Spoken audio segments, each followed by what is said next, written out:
Hello दोस्तों, free online पढ़ाई में आपका स्वागत है। इस वीडियो में हम करने वाले हैं वर्कशीट 2020-21 माह मार्च हिंदी माध्यम विषय हिंदी विशिष्ट कक्षा 6वीं की वर्कशीट। तो चलिए, इसमें आपसे जो भी प्रश्न पूछे गए थे उन सभी प्रश्नों का हल देखेंगे। तो वीडियो के साथ बने रहिए। यदि आपने हमारी पहले की वर्कशीट सभी विषयों की कक्षा 6वीं की नहीं देखी है तो मैं इस वीडियो की डिस्क्रिप्शन में लिंक दे दूंगा, आप वहां से इन्हें देख लीजिए। चैनल पर नए हो तो चैनल को सब्सक्राइब करें। देखते हैं इसका पहला प्रश्न है प्रश्न क्रमांक 1। मैं श्रीमद् भागवत गीता हूँ पाठ के आधार पर बताइए हमारे आचरण का प्रभाव हमारे जीवन पर किस प्रकार पड़ता है। इस पाठ से है क्या क्या सीख मिलती है। इसका आंसर देखते हैं। इसका आंसर है श्रीमद् भगवत गीता के उपदेश वर्तमान समय में भी प्रासंगिक हैं। हमारे आचरण का प्रभाव हमारे जीवन पर पड़ता ही है। आज न्याय अन्याय धर्म अधर्म का युद्ध व्यक्ति के अंदर चल रहा है और स्वार्थ और भंसुरी व्यक्तियों से आज भी समाज में संघर्ष तनाव तथा भय पैदा करती है। इस पाठ से हमें यह शिक्षा मिलती है कि ज्ञान का सही अर्थ स्वयं को जानना है। ज्ञान से रास्ता पता चलता है। इस प्रकार आपको आंसर लिख लेना है अपनी वर्कशीट में। देखते हैं अगला प्रश्न। अगला प्रश्न है, यदि आपको एक दिन के लिए आपकी कक्षा का शिक्षक बना दिया जाए तो आप कक्षा का संचालन किस प्रकार करेंगे। इसमें आपसे पूछा गया है कि यदि आपको आपके विद्यालय में एक दिन का शिक्षक बना दिया जाए तो आप बच्चों को किस प्रकार पढ़ाएंगे या उनकी संचालन करेंगे। तो इसका आंसर देखते हैं। इसका आंसर है, यदि मुझे एक दिन के लिए अपनी कक्षा का शिक्षक बना दिया जाए तो मैं विद्यार्थियों को उनकी रुचि के अनुसार जो उन्हें पसंद है उसे खेल खेल में पढ़ाया जाए। मैं एक कोशिश करूँगा कि बच्चों में तनाव को कम कैसे किया जाए ताकि वे अच्छे से पढ़ सकें। इस प्रकार आपका यह आंसर हो जाएगा। देखते हैं अगला प्रश्न। अगला प्रश्न है नंबर पहला तीसरे का, किसी कार्य में सफलता प्राप्त करने के लिए क्या करना पड़ता है। पाठ संकल्प के आधार पर बताइए। इसका आंसर देखते हैं।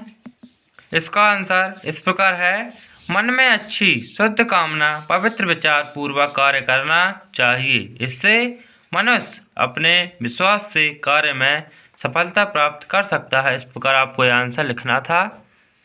आप इसे वर्कशीट में लिख सकते हैं। देखते हैं अगला प्रश्न।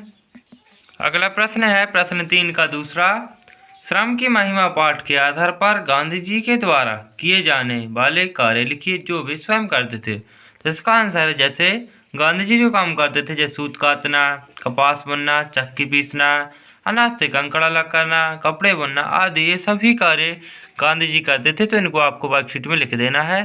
देखते हैं अगला प्रश्न। अगला प्रश्न है प्रश्न क्रमांक 4।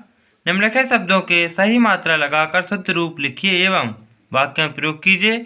आपको कुछ शब्द दिए गए हैं, इनकी मात्राएं कुछ गलत लगी हैं तो इनको मात्रा को सही लगाना है और वाक्य में प्रयोग करना। जैसे किस्मत, फिरंगी की, इस प्रकार आपको ये कुछ शब्द दिए गए हैं। तो चलिए इन शब्दों का प्रयोग करते हैं। आपका जो पहला शब्द है वह कीमत, तो कि हमें समय की कीमत करनी चाहिए, या आप ये भी लिख सकते हैं कि हमें समय की कीमत पता होनी चाहिए। नंबर दूसरा फिरंगी, भारत में फिरंगियों को सही मजा चखाया। नंबर तीसरा झांसी, झांसी का प्रयोग हो जाएगा, झांसी की रानी महारानी लक्ष्मीबाई को कहा जाता है। देखते हैं अगले शब्द। अगला शब्द है उदित, सूर्य उदित हो गया है, इसका प्रयोग हो जाएगा। खूब, आज मैंने खूब पसीना बहाया। शत्रु, शत्रु से हमें हमेशा सावधान रहना चाहिए। इस प्रकार आपको आंसर लिख देना है अपनी वर्कशीट में। देखते हैं अगले प्रश्न। आपका अगला प्रश्न है प्रश्न क्रमांक 5। यदि रुपए का प्रचलन नहीं होता और रुपए को कागज पर नहीं छापा जाता तो क्या होता। अपने शब्दों में लिखिए। इसका आंसर देखते हैं। इसका आंसर है, यदि रुपए का प्रचलन ना होता तो बाजार में वस्तुओं के खरीदने और बेचने में बड़ी कठिनाई होती। वस्तु के बदले वस्तु खरीदने में वस्तु के भार रूप में इधर उधर से लाना पड़ता। साथ ही व्यापारी द्वारा ली जाने वाली वस्तु का सही या उचित मूल्य नहीं दिया जाता। इस प्रकार आपको यह आंसर लिखना है अपनी वर्कशीट में। तो वीडियो को पॉज कीजिए और ये आंसर को लिख लीजिए। देखते हैं अगला प्रश्न। अगला प्रश्न है प्रश्न क्रमांक 6। हमारे चारों ओर हमारे जीवन को सुलभ बनाने तथा सुविधा हेतु कई युक्तियों और साधनों का प्रयोग होता है। इन साधनों से हमारे पर्यावरण पर भी प्रभाव पड़ता है। अपने गांव या शहर को पर्यावरण की सुरक्षा और प्रदूषण से मुक्ति हेतु आप क्या करेंगे? कार्य योजना बनाइए। तो इसका आंसर देखते हैं। इसका आंसर है प्रश्न पहला, वृक्षारोपण करवाएंगे हम। तो वृक्षारोपण करेंगे तो गांव शहर के सभी लोगों को जागरूक करके ज़्यादा से ज़्यादा वृक्षों को लगवाएंगे। नंबर दूसरा, वाहनों का कम प्रयोग। वाहनों का प्रयोग कम करने की सलाह देंगे। साइकिल के प्रति जागरूकता फैलाएंगे। नंबर तीसरा, वनों को काटने से रोकना। तो हम अपने गांव शहर के लोगों से वनों से होने वाले लाभों को बताएंगे और उन्हें वनों को काटने से रोकेंगे। इस प्रकार आपका यह आंसर हो जाएगा। देखते हैं अगला प्रश्न। अगला प्रश्न है आपकी पाठ्य पुस्तक के पाठ दस्तक को पढ़िए और पाठ का सार अपने शब्दों में लिखिए। तो ये प्रश्न है, आपको अपनी पुस्तक में एक पाठ दिया गया है दस्तक, उसमें से आपको ये पढ़ना है और लिखना है। ये प्रश्न आपको स्वयं ही करना है।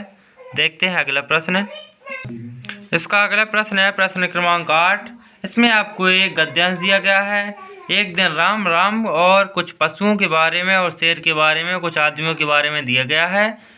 इसमें इसके जो आंसर हैं वो देखते हैं। उपयुक्त गद्यांश से सर्वनाम शब्द बताकर उचित संज्ञा लिखकर पूरा गद्यांश फिर से लिखिए और दोनों में तुलना कर पता कीजिए कि उनमें क्या अंतर है तथा भाषा पर उसका क्या प्रभाव पड़ रहा है।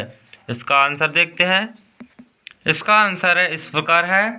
एक दिन राम जंगल पहुंचा, तब राम ने नदी के पास बहुत से पशु देखे। राम थोड़ी दूर चला ही था कि शेर भी दिखाई दिया। राम डर गया। राम ने चतुराई से काम किया। राम पेड़ पर चढ़ गया। थोड़ी देर में कुछ व्यक्ति हथियार लेकर आते दिखाई दिए। व्यक्तियों को देखकर शेर भाग गया। इस प्रकार आपको यह आंसर लिख देना है अपनी वर्कशीट में। देखते हैं अगला प्रश्न। अगला जो आपको दिया गया है वो है यहाँ से आपका लग जाता है प्रोजेक्ट कार्य खंड बा प्रश्न क्रमांक 9। आप जानते हैं कि हमारे आसपास को सभी वस्तुओं और स्थानों और प्राणियों के कुछ ना कुछ नाम होते हैं जिनसे इन्हें पहचानते हैं। इसी तरह वस्तुओं और प्राणियों के प्रति हमारे भावों के भी नाम होते हैं। आप अपने परिवेश के अनुसार 5-5 संज्ञाओं के नामों को निम्नलिखित तालिका अनुसार लिखिए। तो इसका आंसर देखते हैं। इस प्रकार आपको एक तालिका, यहाँ संज्ञाओं के प्रकार और यहाँ संज्ञा नाम तो होगा व्यक्तिवाचक, तो हो जाएगा राम, भरत, काला सागर, फरवरी, माँ, ममता। नंबर दूसरा जातिवाचक बहन, घड़ी, पलक, भूकंप, गाय। स्थानवाचक दिल्ली, भोपाल, इंदौर, ग्वालियर, रतलाम। इस प्रकार आपको लिख देना है। अगला है भाववाचक, तो बुढ़ापा, मिठास, गमना, लगान, समझ। इस प्रकार आपका यह आंसर हो जाएगा। देखते हैं अगला प्रश्न। अगला प्रश्न है आपका मन के किसी भाव को व्यक्त करने वाले चेहरे या मुख का चित्र बनाइए। जैसे इस प्रकार आपको कुछ चित्र बना लेने हैं जो मन के भावों को व्यक्त करते हैं। मैंने चित्र बना दिए हैं, आप अपनी वर्कशीट में इसी तरह के चित्र बना लीजिए। देखते हैं अगला प्रश्न। इसका अगला प्रश्न है आप अपनी पाठ्यपुस्तक के किन्हीं 2 पाठों में आए संज्ञा शब्द को खोजकर लिखिए। इसका आंसर देखते हैं। इस प्रकार आपको ये आंसर दिया गया है। जैसे पशु तो वो हो जाएगा जातिवाचक, सुंदरता तो गुण, मोहन व्यक्ति, दिल्ली स्थान, व्यक्ता भाव हो जाएगा। इस प्रकार आपको नीचे दिया गया है, ये भी आपको कर लेना है। देखते हैं अगला प्रश्न। अगला प्रश्न है संकेतों के आधार पर वर्ग पहेली को हल कीजिए। चलिए इस वर्ग पहेली को भरते हैं। तो इस प्रकार आपको अपनी वर्कशीट में एक शब्द पहेली दी होगी, आपको इसी के आधार पर भर लेना है। आपको इसमें कुछ निर्देश दिए गए होंगे जैसे बाएं से दाएं, ऊपर से नीचे। मैंने यह सब देखकर मतलब बड़ी मेहनत से इसे भरा है। तो आप वीडियो को लाइक करें, शेयर करें दोस्तों में, तथा चैनल पर नए हो तो चैनल को सब्सक्राइब करें। Thanks for watching.